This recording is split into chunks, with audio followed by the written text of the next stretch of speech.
வேத புஸ்தகத்தில் பரிசுத்த மார்க்கு எழுதின சுவிசேஷம் 11ஆம் அதிகாரம் 22ஆம் வசனம் முதல் 26ஆம் வசனம் வரைக்கும் வாசிக்க கேட்போம். இயேசு அவர்களை நோக்கி, தேவனிடத்தில் விசுவாசம் உள்ளவர்களாயிருங்கள். எவனாகிலும் இந்த மலையை பார்த்து, நீ பெயர்ந்து சமுத்திரத்திலே தள்ளுண்டு போ என்று சொல்லி தான் சொன்னபடியே நடக்கும் என்று தன் இருதயத்தில் சந்தேகப்படாமல் விசுவாசித்தால் அவன் சொன்னபடியே ஆகும் என்று மெய்யாகவே உங்களுக்கு சொல்லுகிறேன். ஆதலால் நீங்கள் ஜெபம் பண்ணும்போது எவைகளை கேட்டுக்கொள்வீர்களோ அவைகளை பெற்றுக்கொள்வோம் என்று விசுவாசியுங்கள்.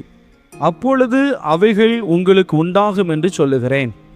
நீங்கள் நின்று ஜெபம் பண்ணும்போது ஒருவன் பேரில் உங்களுக்கு யாதொரு குறை உண்டாயிருக்குமானால், பரலோகத்தில் இருக்கிற உங்கள் பிதா உங்கள் தப்பிதங்களை உங்களுக்கு மன்னிக்கும்படி அந்த குறையை அவனுக்கு மன்னியுங்கள்.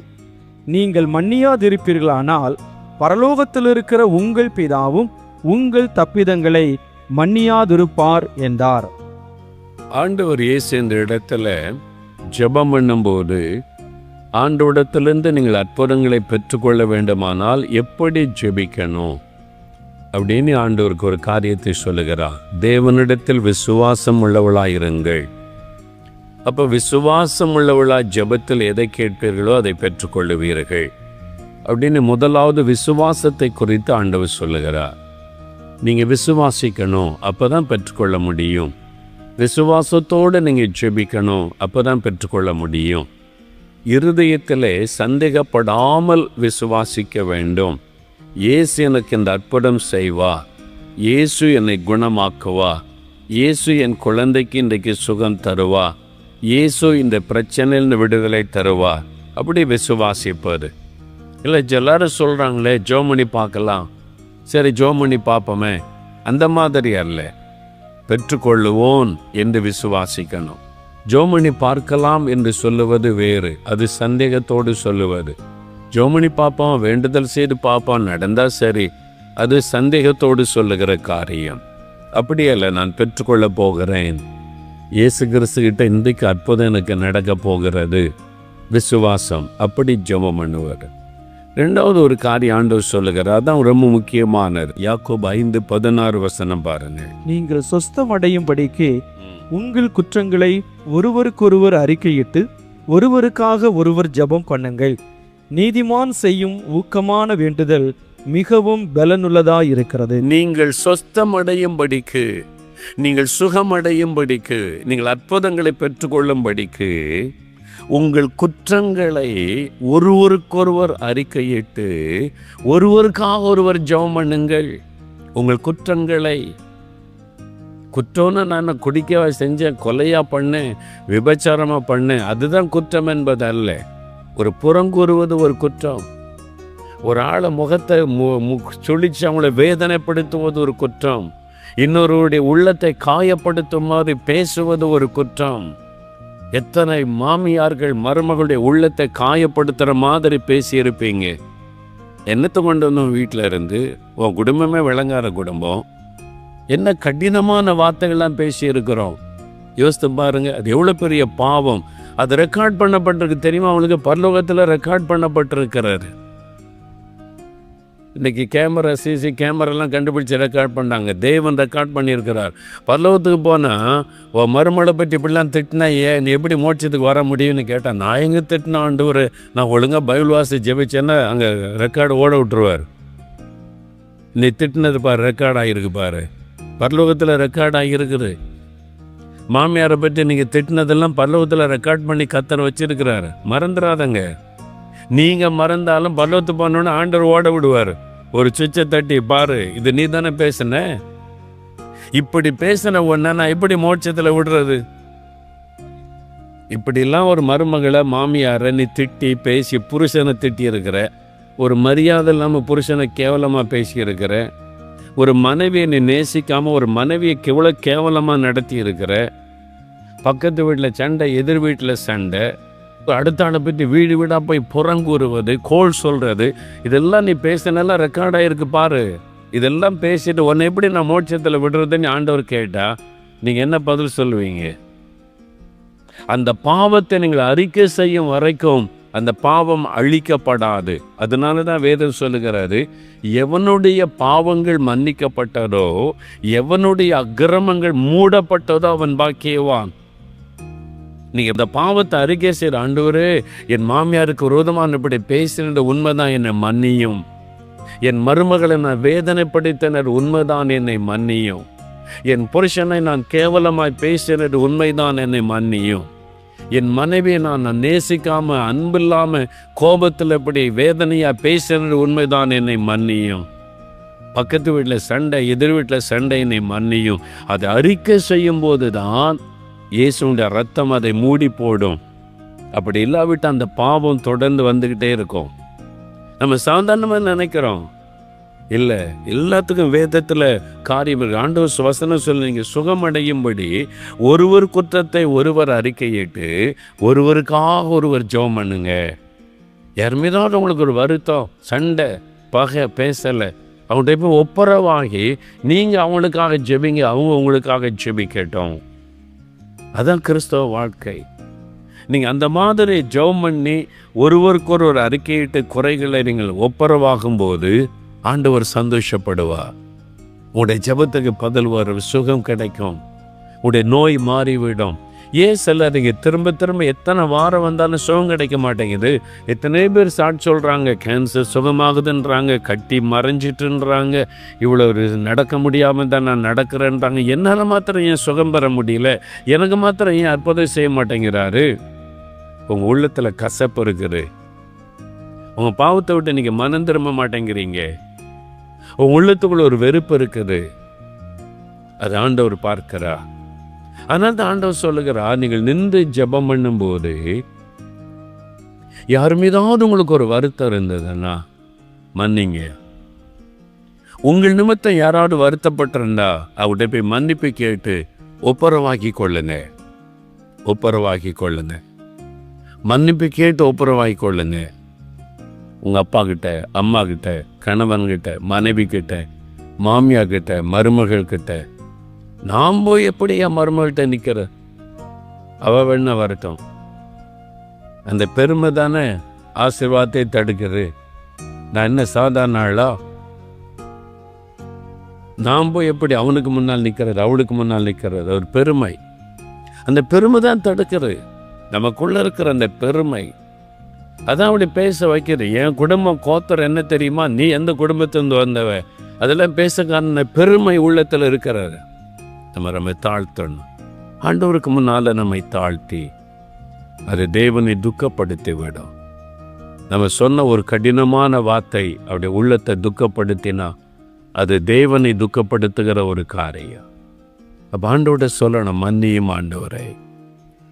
அதனால்தான் சாந்த குணம் உள்ளவளாக இருக்கணுமா. பெண்களை பற்றி சொல்லும்போது சாந்தமும் அமைதியிலும் உள்ள ஆவியாகிய இருதயத்தில் மறைந்திருக்கிற குணமே உங்களுக்கு அலங்காரமாக இருக்க கடவுள். ரொம்ப சாந்தம், அமைதல் உள்ள ஆவி. பெண்கள் எப்படி இருக்கணும்? நீ ஆண்களுக்கு கூட பைபிளில் சொல்லப்பட்டிருக்கிறது.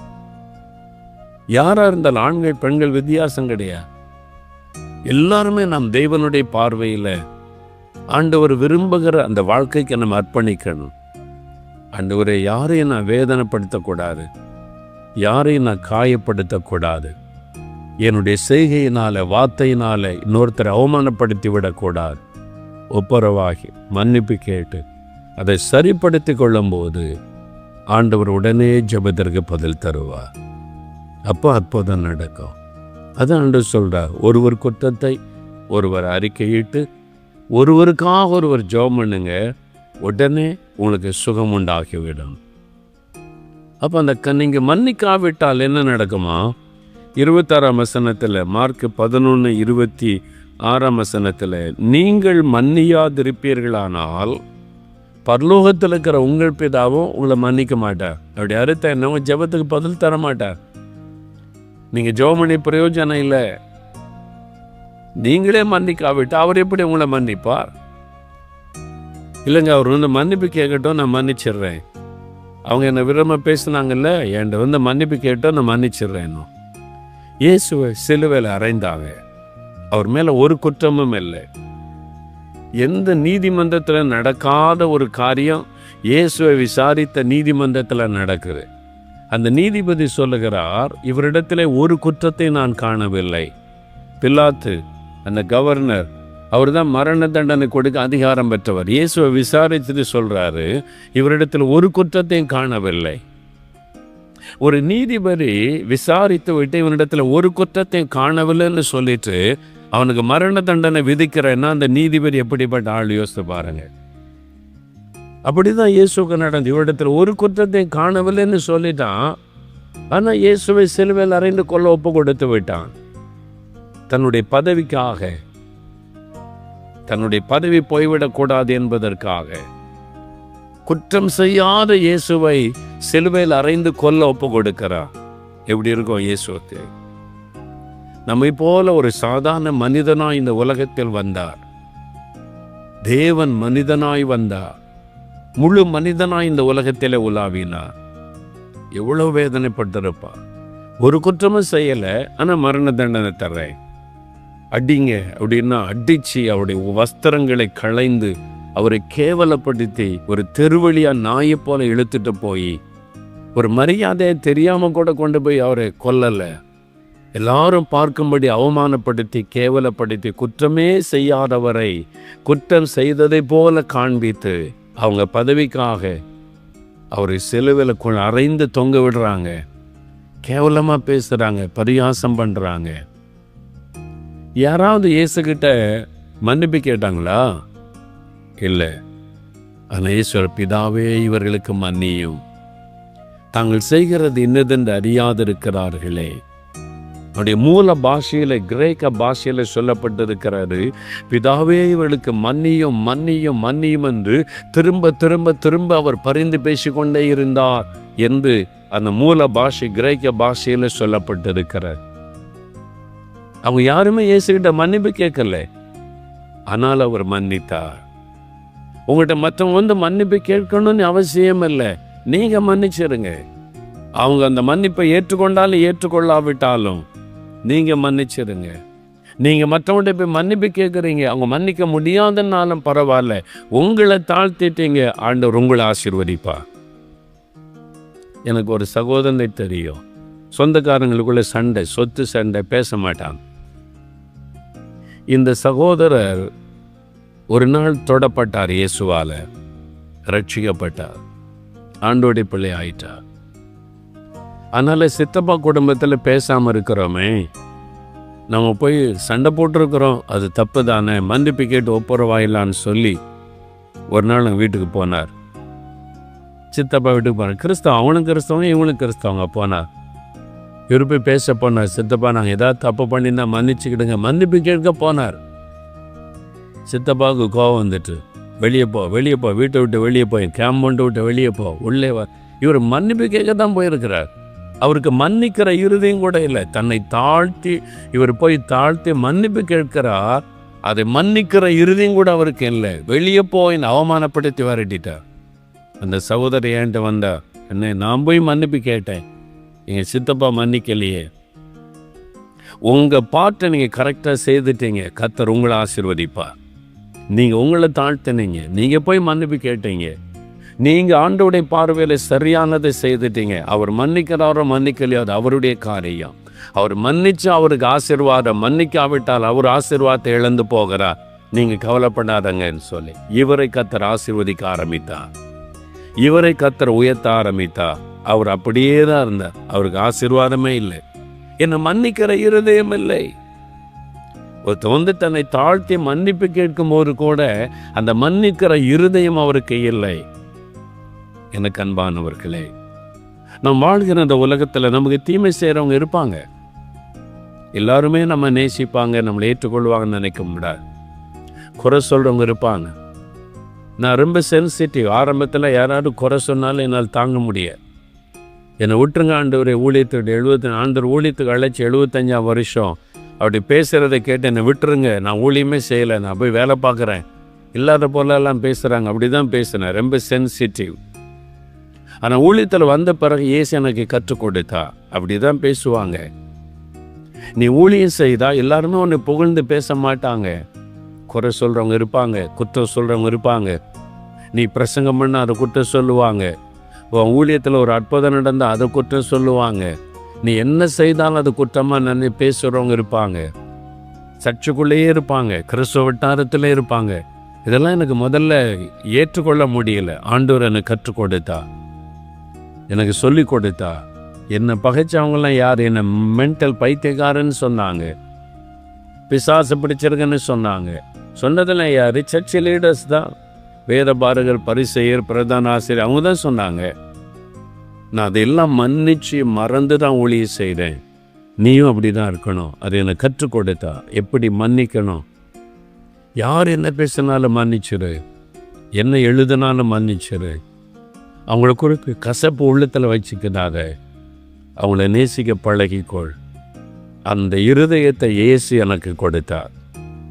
அதனால தான் இன்றைக்கு கிறிஸ்தவர் அல்லாத மத தீவிரவாத அமைப்பினர் பெரிய போர்டு வச்சு திட்டுனாலும் மேடை போட்டு திட்டுறாங்க. மோகன்லாஸை பற்றி நெட்டில் என்னென்னோ தப்பான செய்தியெல்லாம் பரப்பி வேண்டுக்குன்னு கேவலப்படுத்துகிறான். எதுவுமே நீ பாதிக்கிறதில்லை. ஆண்டவரே, அந்த சகோதரர்களை நான் மனப்பூர்வமாக மன்னிக்கிறேன், அவங்களை ஆசீர்வதியோ, அப்படி தான் நான் செபிக்கிறேன்.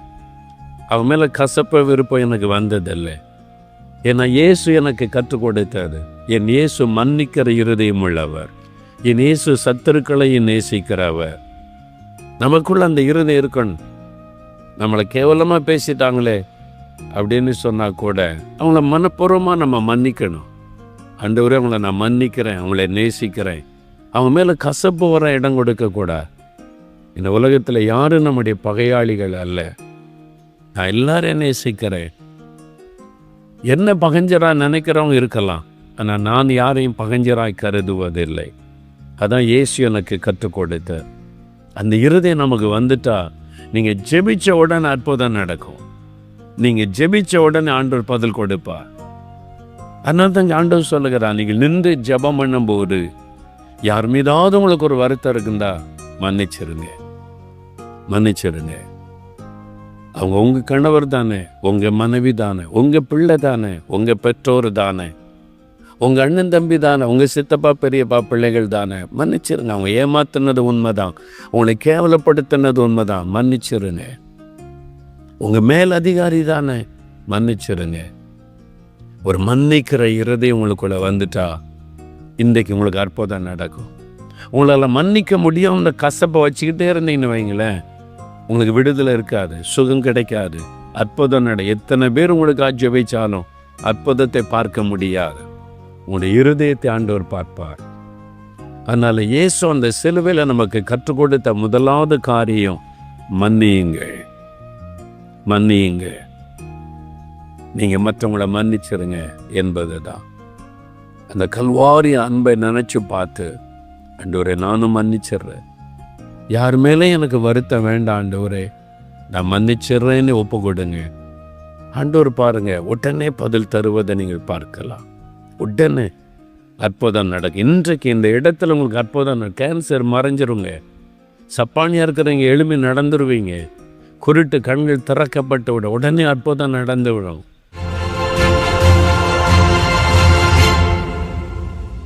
பிரியமானவர்களே, இயேசு கிறிஸ்துவின் நாமத்தில் உங்களுக்கு என் அன்பின் வாழ்த்துக்கள். ஆண்டவர் இயேசு உங்களை ரொம்ப நேசிக்கிறார்.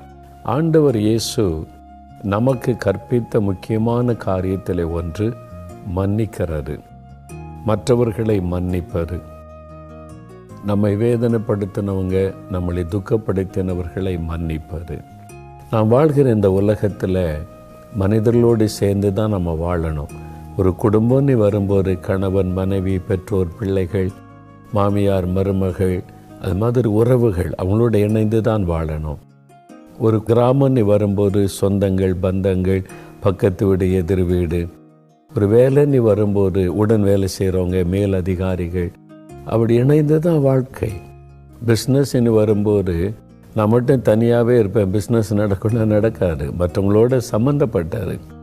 எல்லாமே சக மனிதர்களோடு கூட உறவுகளை சம்பந்தப்பட்டார்.